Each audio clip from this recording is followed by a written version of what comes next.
Гыйлем проекты, гыйлем сайты инде ул күптән түгел эшләп китте. Ул инде гыйлем.pro дигән адрес буенча урнашкан.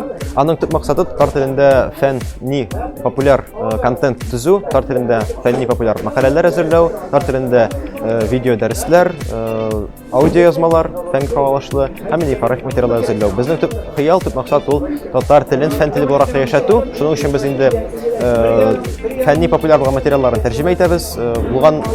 Булмаганны үзебез тудырабыз. Алга таба безнең булган максат инде ул татар телендә онлайн уку йортын, онлайн лицей һәм онлайн университетны ачу.